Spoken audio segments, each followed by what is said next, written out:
So please welcome Director Product Marketing Lenovo, Mr. Vikram Mulye with us right now, who is joining in conversation, Cutting Chai Stories right now. Hello and welcome to Cutting Chai Stories. I seem and understand you're somewhere in Maldives and having a good time, at least with the virtual experience.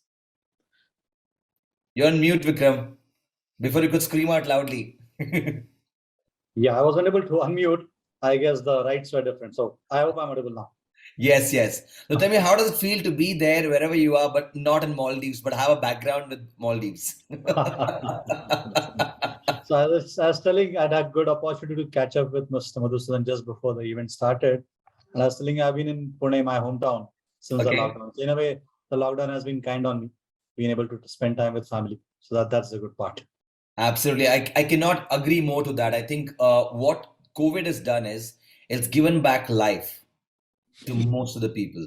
That's right. So this next round is a very interesting round. We find the common trait between the two gentlemen who are right now with us. So let's start the first one, and it will go from Madhusudan sir to Vikram sir. Do I have to really call sir, or should I just state first now? No, I don't know. I mean, I'm Madhu. I don't know. By putting that sir, somewhere you're making us feel old, right? So it's not bad. Exactly, and I'm feeling very young. I don't want to feel young. Let's go straight to names then. Okay, what are the main challenges faced by your organization in IT asset management life cycle? In 3 points, Madhu, let's get this out. No, I guess it's been it's a moving challenges. It's the challenges which were there 5 years back is not the challenges today. Today the challenges are probably kind of driven by COVID, right? So there's a work from home has become a norm, which was never a concept earlier, at least in India, right? So the market is too hot because there's a lot of opportunities for the engineers. There's a quest from many. The companies are larger today. The product companies have grown really a lot. So therefore, what has become more important is there's an increased importance for the companies, organizations to consider, understand the needs of the employees, peoples, the IT engineers to accommodate them and retain them. Right. So there is an increased focus on how to develop such conducive environments within the companies so that they can always keep the employees motivated and retain them for a longer time. I think that focus has shifted what it was, or to at a very highest degree today, what it was prior to COVID, or even like 4 or 5 years back. I think that is one of the key things, and it's pretty important and a good thing that is happening from an employee's perspective, that the organizations are increasingly thinking about them. I think that's one part of it. The second part of it is the changing technologies, right? So I think the new technologies that are getting introduced, the new tools that get introduced, I think the frequency at which these technologies and the tools are changing has become even more on a higher degree. So therefore, it also brings to the IT folks to keep themselves upgraded on a regular basis. It's no more that I work good on what the technologies I'm working today, but I don't care about what's the new technologies are coming. I think that strategy is not going to work. So one has to keep themselves upgraded on a pretty regular basis. I guess that's the second shift. What I've seen in terms of the degree of changes of the technologies, what's happening today. I think that's the second thing. I wouldn't think of the third thing. Probably if I get it, I'll tell you. But I'll happy to kind of hear from Vikram on his thoughts around that. Yes, Vikram, what is your take on it? Yeah, so I mean, couldn't agree more with Madhusudan. Pretty much something similar, which we see on different side. I mean, yeah, we both. I mean, he is in a way a consumer of IT. We are in a way guys who are enabling our customers. But absolutely, I mean, COVID has been a big game changer, clearly, and the challenges which are created. But I think what has happened is a lot of organizations like yours also who have been nimble enough to adopt IT, and the ability of organizations like us to provide that. I mean, it could be more number of connectivity options, more number of security options to make work from home feasible. I think that's been one of the biggest changes. I think scenarios like this were sort of a dream scenario post pre-Jan or Feb 2020. Now they're becoming pretty much essential. Work cannot happen without that. Remote working, teleconferencing, and VPNs and stuff like that. I think that's one big change which has happened. A few other things which you are seeing with respect to startups, especially, is that security and manageability of devices is becoming critical, because, as you rightly said, a very, very high number of employees coming in, many of them working remotely. So how do you ensure data security and how do you ensure manageability of devices? That's one challenge which I've seen. And other thing, I mean, I know you are in an NBFC company, so I don't know how much you relate to it. But challenge, I mean, in terms of sourcing of funds, we have seen has been a challenge for quite a lot of people, and especially on IT, because you get funds for your core businesses, but how do you get more for IT? Those are the two traditional points which I would say beyond what Madhusudan said. Right. So these are the two very key. All right. So this is one common connection that I have to ask question. I want to start with Vikram here. Vikram, what are the challenges faced by the industry in the year 2021? Is there any innovation that we see and how to get prepared for the upcoming years? Yeah, so I think a very apt question in today's day. I mean, we started the call also talking about working from home and people logging from different places. I think COVID has been the big game changer, clearly. And that has disrupted how organizations work, how IT is deployed, how it is consumed.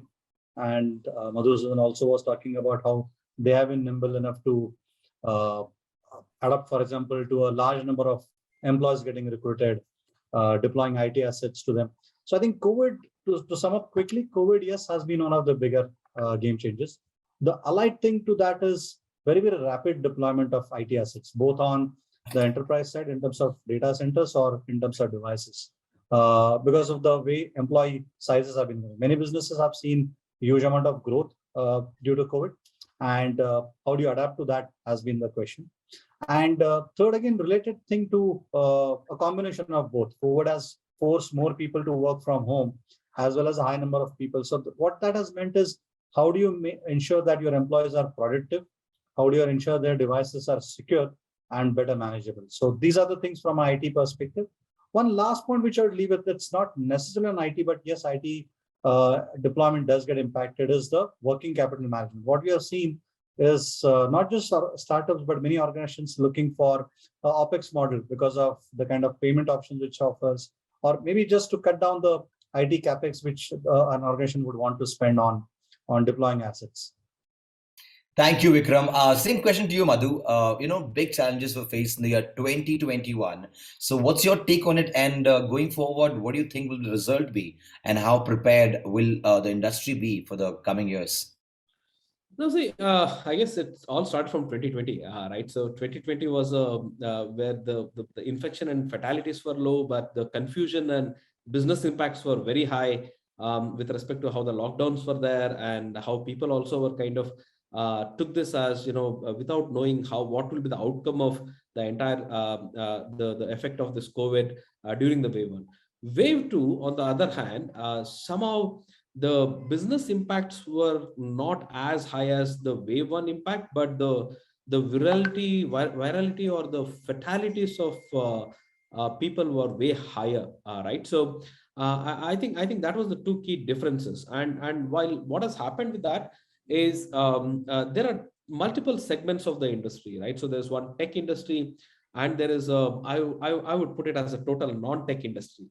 Right. So the non-tech industry somehow adapted to or accepted to come back to office or come back to the roads and streets much, much earlier than the tech industry. Right. So somewhere there is a very good disparity about that.